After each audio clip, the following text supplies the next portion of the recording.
And this wasn't the big one. This was the one that was in Oklahoma, but the internet made it big.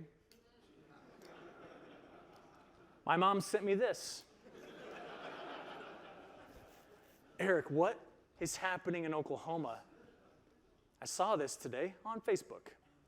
I said, well, Mom, this is what happens when you give Grok permission to make an image of a fire.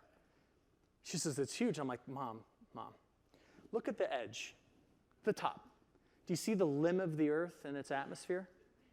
That smoke is like, I don't know, 150 miles outside of the atmosphere. Doesn't work like that. And while those fires burned hundreds of thousands of acres, that is about a 5 million acre fire right there, Mom. She's like, it just looks bad. I'm like, Mom, it is bad, but this isn't real. This is just hype. And of course, I looked at it, 7 million hits. People love to see this stuff. But this was the real bad one. It was an overnight fire on strong winds out of the west, so you're going to look at some infrared imagery here. You're watching those huge fires consuming thousands upon thousands of acres in parts of Nebraska. That's the corner of Nebraska. The next day when the sun rose, you can actually see the scars right in through there and some of the leftover smoke. So when you have a fall drought that's not cured during winter, you better believe it, you have to start worrying about it in spring. But we have a saying about spring. Spring rains can undo all of winter's sins and all of fall's sins. Yet through this spring, not only did we see the fire action farther to the north, but to the south, repeated large weather systems driving huge dust storms through western Texas.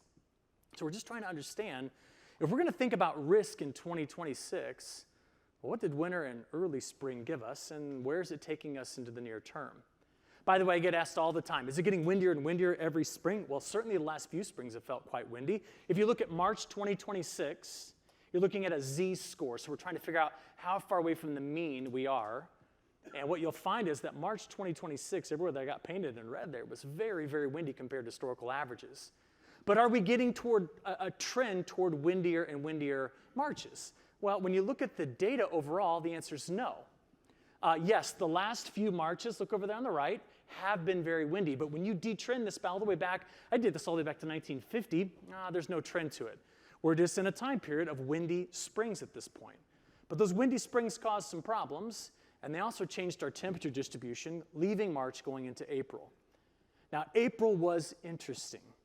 April came in, unless you were in California, Montana, or the Dakotas, or northern Minnesota, April came in very, very warm. And one of my favorite things to do every spring as I'm out driving around the Midwest is to watch for the first farmer that makes the decision to go. I would love to study specifically the human psychology of the farmer, the American farmer. Because the moment you go, these dudes are like, hey, Paul's out. Go, we just gotta go. And you'll wake up in the morning, there'll be nobody out there, and on the way home, a drive home, you're like, well, I've counted 57 planters.